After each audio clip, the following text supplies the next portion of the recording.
Hello girls and welcome back to my channel. I have a few hours until my daily kind of work, and I just wanted to really film this video, which is really interesting. But yeah, I was just in the mood to chat with you. It's literally wearing just my casual Levi sweater, hoodie, just put the lipstick on. That's why I'm struggling to even talk because I'm not like prepared mentally. I was not thinking to film this, but I got kind of into mood to talk about this. And we are going to talk about Sabrina Carpenter. Obviously we are going to focus on like style as well, and the good and the bad and all of that. However, I also want to really talk about why I'm not anymore like listening to. I'm not saying it's not like I wasn't like listening to her music anyways. I didn't like her or anything like that, but I was sharing her a lot because she is a petite woman and as a style inspo or something, and I used her music in so many of my reels. But I don't do that because for me I just can't like support Misandry's. Why would I, you know? And I think her message is not really good for young women. Herself is not really how she portrays herself in a really sexual way. It's not really good for young women. Therefore, I'm not afraid to speak against her. But we are going to talk also about positive things, so don't worry, don't hate on me already. All the crazy Sabrina's fans. Which is another reason. Why would you just be obsessed with some stranger? That's really weird. Be obsessed with your mom or like your grandma or some like your big sister or something. Like, don't be obsessed with these millionaire stars that are just put there to mess with your head. We are also going to see if we can learn something from her, maybe something about style or something. So let's start the video. So I'm 4'11" or 150 centimeters tall. Let me know how tall are you. And style inspiration and everything sometimes can be really difficult.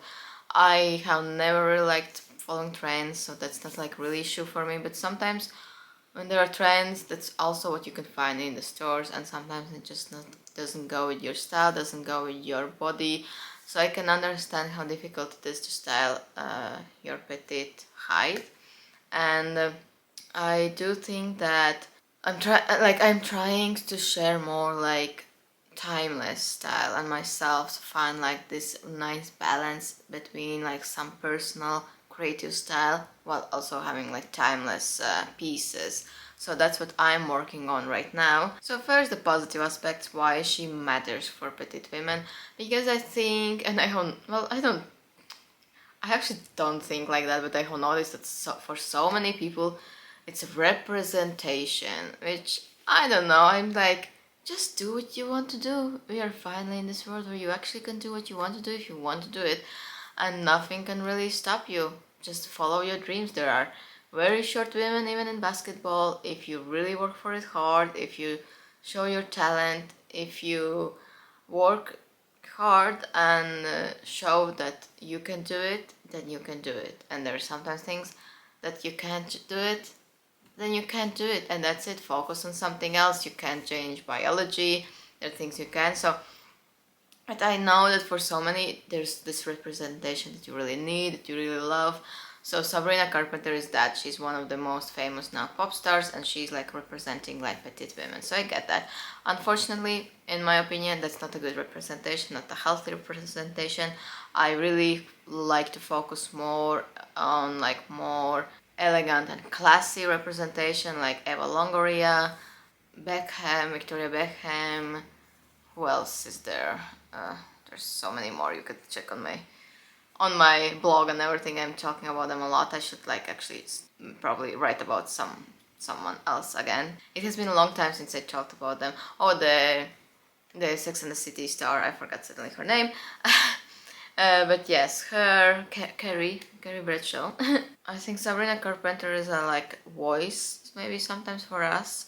Again, not the best voice. She could do so much better with the voice she has, like so much healthier voice, healthier person in that way.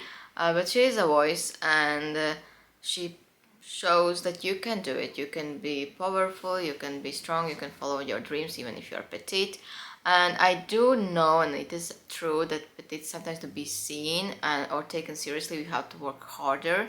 We have to really scream out loud. That's why even I myself and I have seen so many short women who seem to be louder and more aggressive in some way as a petite, and I think that's because how we grew up, that with around so many like tall people, around so many tall women, and we are just overseen and not heard, and we have this feeling that we have to be really loud so someone can notice us and take us seriously. And I have actually noticed in the real life, almost all short women are like that. We know how to stand up for ourselves, maybe sometimes more than tall women, but at the same time I do think we are super feminine, and I think that's why, for example, many men are going to choose shorter women, because they have a feeling that they can take care of us. We are usually searching for this protection. We want to be protected and feel safe, so that like goes hand in hand as well. From a petite styling perspective, which is really important obviously for this video, she uses a lot of tricks that work. Shorter hemlines, fitted shapes, and showing leg line. These are the things that visually elongates petite frame. But here's where I think we should be careful as petite women. Not everything we see online or on the stage is meant to be copied and worn in real life, obviously. Especially look at the Sabrina Carpenter style. It's like not really wearable, let's be honest.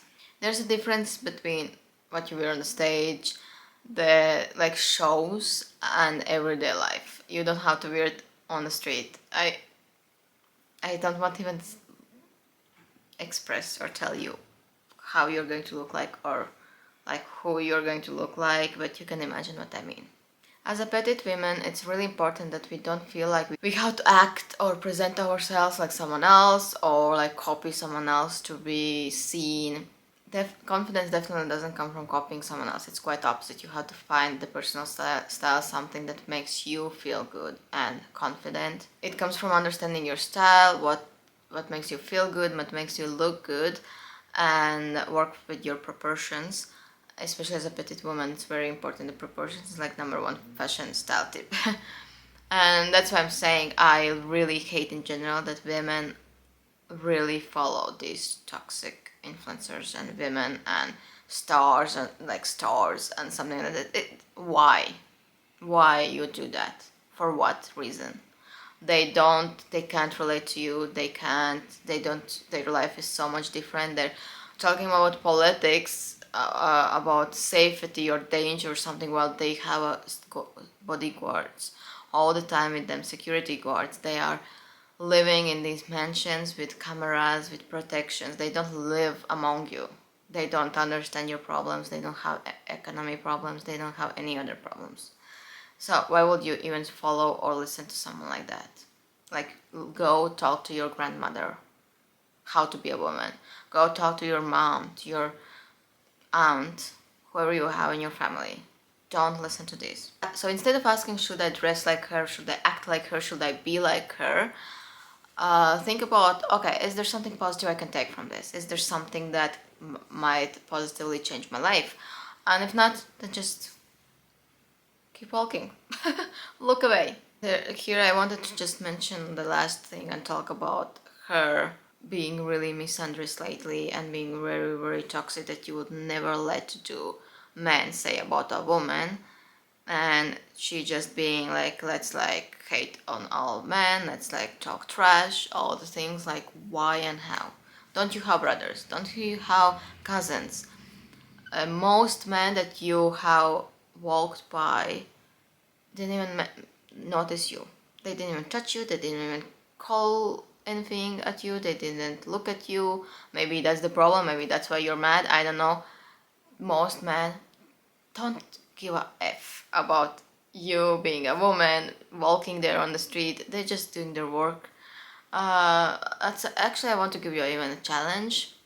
And the challenge is, for a week, when you step out of your house, look around and notice all the men on the street, all the men in the supermarkets, all the men in services, all the men in restaurants, all the men in shopping malls, wherever you go, notice all the men that work on the road, policemen, firemen, construction workers, all the men that are around you that work daily 24 hours to make you feel luxurious, drinking your and sipping your Starbucks coffee, being on your internet, on your phone, going home safe, sitting on your couch, eating sushi and stuff like that.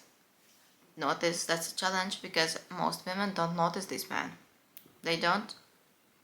So that's the challenge, to kick your misandrist out of yourself. Okay? I hope you love this video. If you want more videos like this, let me know and who I should talk about next. And I'll see you next time.